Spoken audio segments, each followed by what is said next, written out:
जानकारी प्राप्त करेंगे। Yes sir. तो आप बताएंगे कि हिमाचल में कौन कौन से त्योहार जो है मनाए जाते हैं?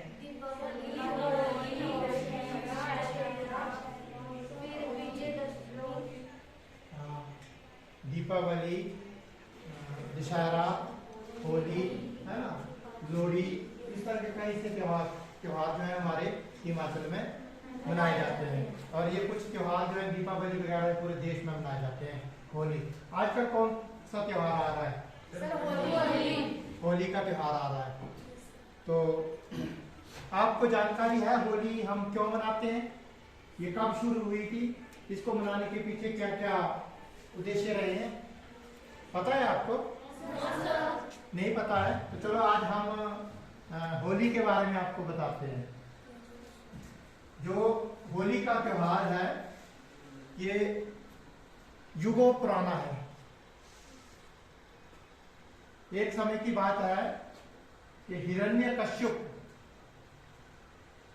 हिरण्यकश्यप, इसको हरणाक्ष भी बोलते हैं, एक राजा हुआ करते थे।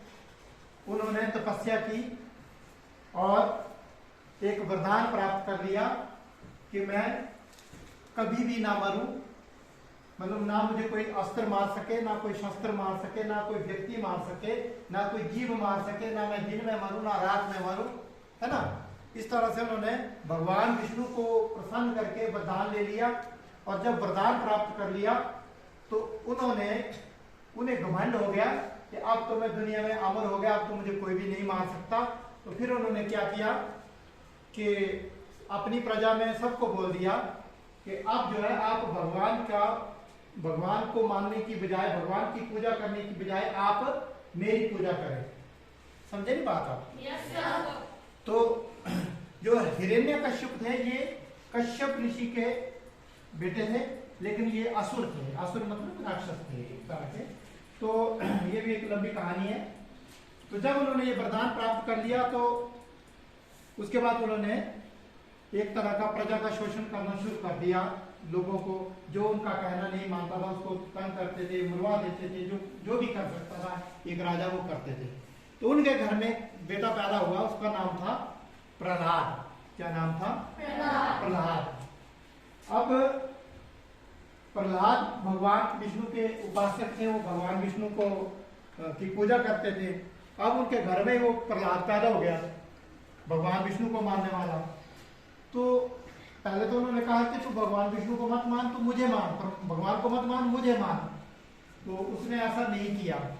तो फिर उन्होंने एक तरकीब सोची कि क्या करते हैं इसके बारे में। उन्होंने क्या किया कि उनकी एक बहन थी, उसका नाम था होलिका। क्या नाम था? होलिका। क्या नाम था? होलिका। तो अपनी बहन को बुलाया और उनकी बहन को वरदान था, उनकी बहन को भी वरदान था कि भाई वो अगर किसी को गोद में लेके या करके तो वो जलती नहीं थी, आग में भी बैठ जाए तो जलेगी नहीं, है ना। लेकिन अब उन्होंने सोचा कि क्यों ना हम प्रहलाद को जो है इसकी गोद में बैठा देते हैं और होलिका की गोद, बुआ की गोद में बैठ जाएगा, है ना, तो प्रहलाद जल जाएगा और जो है होलिका तो बच जाएगी। लेकिन ऐसा हुआ नहीं। तो उन्होंने क्या किया कि होलिका को बुलाया और प्रहलाद को उसकी गोद में देकर, प्रहलाद को क्यों दिया था उसकी गोद में? क्योंकि वो भगवान का पूजन करता, भगवान की पूजा करता था, वो हिरण्यकश्यप को नहीं मानता था। तो होलिका ने क्या किया कि होलिका ने अपनी गोद में बैठाया और आग जला दी गई। तो हुआ ये कि होलिका जो थी वो जल गई और प्रहलाद जो है बच गया। यानी कि जिसने भगवान का नाम लिया, जो सत्य पे था वो बच गया और जो असत्य था वो जल गया। तो ये एक हमारी एक कहानी है, इतिहास की कहानी है। युगों युगों से यही कहानी चलती आई है कि उसके बाद जो है होलिका दहन, होलिका को जलाने, होली जलाने का जो है प्रचलन शुरू हुआ। यानी हम क्या करते हैं कि उस दिन हम एक तरह की बुराइयों को जो है जला देते हैं और अच्छाइयों को बचा देते हैं। ये समाज में एक धारणा है। अब इसकी एक और कथा जुड़ी हुई है साथ में कि भगवान श्री कृष्ण राधा रानी और भगवान श्री कृष्ण के प्रेम की कहानी है। तो भगवान जो श्री कृष्ण जब छोटे थे, राधा गोरी थी देखने में और भगवान श्री कृष्ण जो थे वो सांवले रंग के थे। तो उन्होंने यशोदा माता से आके शिकायत की कि राधा तो बड़ी गोरी है, देखने में बड़ी सुंदर है और मैं काला। तो यशोमती मैया से पूछे नंद लाला, राधा क्यों गोरी मैं क्यों काला, है ना। दोनों बोला तो बोला बोले मैं राधा को गोरी की जब शिकायत की भगवान श्री कृष्ण ने, तो यशोदा मैया ने बोला कि आप ऐसे करो, आप इसको जैसा देखना चाहते हैं वैसे रंग मिला दो उसके मुंह पर, ऐसे, है ना। तो राधा के साथ साथ गोपियां भी थी, है ना, और कृष्ण भगवान के ग्वाले उसके मित्र भी थे। तो उन्होंने ये ब्रिज और मथुरा और वृंदावन की बात है। तो वहां राधा रानी को उन्होंने रंग जो था, रंग मिलाने की, जो आज हम जो रंग मिलाते हैं एक दूसरे को, उसके पीछे का इतिहास ये है। जब हम होली जलाते हैं उसके पीछे का इतिहास होलिका दहन है। और जो हम रंग मिलाते हैं एक दूसरे को, रंग लगाते हैं, गुलाल लगाते हैं, अबीर गुलाल। तो भगवान श्री कृष्ण ने क्या किया था, गुलाब मतलब गुलाल लगा दिया, कई तरह के उसके चेहरे पर रंग लगा दिए, है ना। बोला तुम जो है इसको जैसा जिस रंग में देखना चाहते हो वैसा रंग लगा सकते हो। तो भगवान श्री कृष्ण ने और उसके जो मित्रों ने उनको, गोपियों को और राधा जी को वैसे रंग लगा दिए। तब से जो है ये रंग लगाने की प्रथा जो है प्रारंभ हो गई। तो ये दो कहानियां समानांतर चलती हैं, एक हिरण्यकश्यप की और दूसरी राधा और कृष्ण की। तो आपको बात समझ आ गई? Yes, sir. यहाँ तक कहानी समझ आ गई कि होली हम क्यों मनाते हैं? Yes, sir. है ना, होली को मनाने हम युगों युगों से मनाते आ रहे हैं। लेकिन आज जो है होली मनाने का स्वरूप जो है वो क्या हो गया है, थोड़ा सा बदल गया है। आज के अब जो होली मनाते हैं उसमें रंग भी लगाते हैं, होली भी जलाते हैं, लेकिन अब वो रंग जो है केमिकल के रंग आ रहे हैं, है ना, दूसरे रंग आ रहे हैं। फिर पानी के गुब्बारे जो है वो फेंकते हैं एक दूसरे के ऊपर। और जो हम केमिकल के रंग लगाते हैं, ये रंग जो है हमारे शरीर के लिए हानिकारक भी है। कहीं रंग हमारी आंखों के साथ लग जाए, नाक में, कान में चला जाए, तो हमारे जो पार्ट है इसको डैमेज भी कर सकता है, मतलब नुकसान पहुंचा सकता है।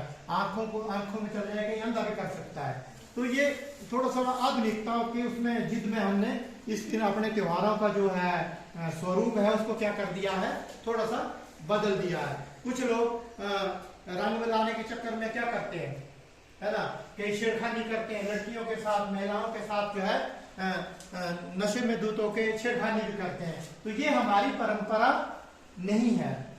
तो हमें ऐसी होली नहीं मनानी चाहिए। हमें अपने त्योहार को किस तरह से मनाना चाहिए कि जिस स्वरूप में वो शुरू हुआ था उसी स्वरूप में ये त्योहार जो है मनाया जाना चाहिए। तो राधा और श्री कृष्ण की जो बरसाने की होली है पूरे विश्व में प्रसिद्ध है। बड़े बड़े दूर से लोग जो है वहाँ वृंदावन और मथुरा में जाकर लोग होली के टाइम में वहाँ होली देखने जाते हैं। तो होली में रंग लगाए जाते हैं। आज भी कुछ लोग फूलों से होली खेलते हैं, ऐसा नहीं है। जहाँ पूरे देश में रंगों से लोग होली खेलते हैं, कुछ लोग आज भी जो है फूल फेंक के एक दूसरे के ऊपर फूल फेंक के जो है फूलों के पकड़ियां फेंक के होली खेलते हैं। तो हमें ये एक तरह का सौहार्द का, प्रेम का, अब और भाईचारे का और अच्छाई और बुराई का, बुराई के ऊपर अच्छाई की जीत का प्रतीक है होली। आपको होली के बारे में बहुत सी बातें समझ आ गई होंगी। क्या क्या पता चला? हिरण्यकश्यप कौन था, देवता था या असुर था? असुर था। और होलिका जो थी वो हिरण्यकश्यप की क्या लगती थी?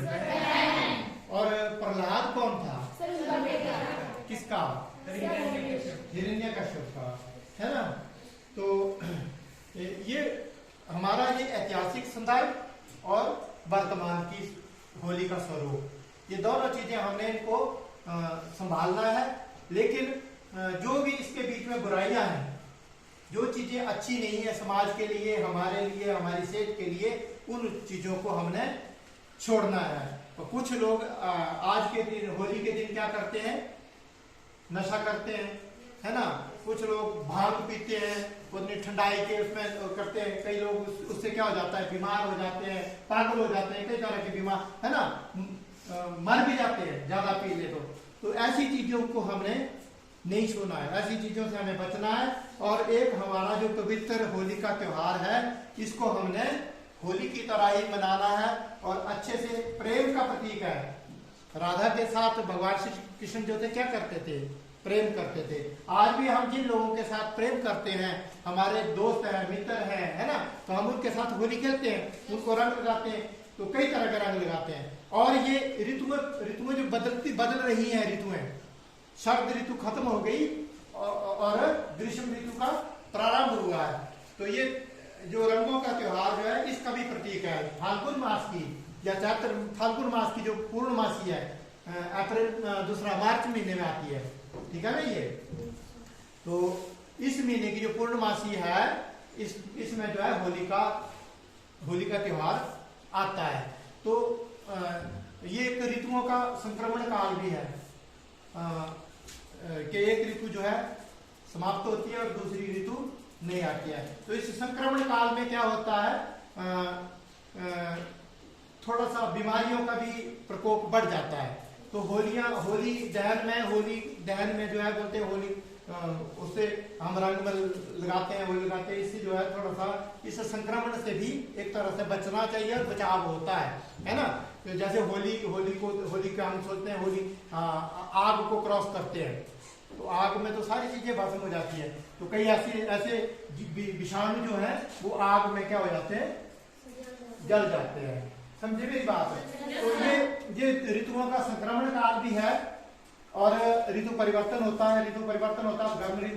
ग्रीष्म ऋतु आ रही है, उसमें रंग लगाते हैं। हमारे फूल जो है, सर्दियों में फूल नहीं खिलते हैं, अब नई कोपलें निकलती हैं, है ना, फूल खिलते हैं और प्रकृति जो है एक तरह की शोभायमान हो जाती है। तो ये सारी चीजें, इन चीजों को देखे और आदमी जो है खुश हो जाता है। जब खुश हो जाता है तो रंग खिलता है ना। तो ये सारे संदर्भ जो मैंने आपको बता दिए, ये होली के साथ उसमें ही सारे संदर्भ हैं। अब आपको मेरे ख्याल पता चल गया होगा कि होली हम क्यों मनाते हैं और होली को मनाने के पीछे का इतिहास क्या है और हमें किस तरह की होली मनानी चाहिए और कैसा होली के दिन हमें क्या क्या करना चाहिए और क्या क्या नहीं करना चाहिए। आपको समझाया? होली के दिन हमें क्या क्या नहीं करना चाहिए। शाबाश, हाँ शाबाश। और हाँ, केमिकल वाले रंगों से नहीं खेलना चाहिए, बचना चाहिए, है ना, इस तरह से। तो ये था आपको होली के ऊपर, आज और कल होली भी है ना। तो होली के बारे में आपको मैंने बताया और आप इस निबंध को जो है, ये हमारा उत्सव है, पेपरों में भी आते हैं ये निबंध, होली का निबंध जो है आप जो है, मेरे ख्याल आपको समझ आ गया होगा। अब आप खुद जो है इसको लिख भी सकते हैं। लिख सकते हैं? Yes sir. कितने बच्चे लिख सकते हैं? वेरी गुड, शाबाश, सभी बच्चे लिख सकते हैं। तो अब मैं अपनी बात यही समाप्त करता हूँ और कल होली है, आप भी होली खेलें और इसको सेफ खेलें और इसको अच्छे स्वरूप में खेलें, बुराइयों से बचें, अच्छाइयों पर विजय प्राप्त करें और प्रेम को बचाए रखें।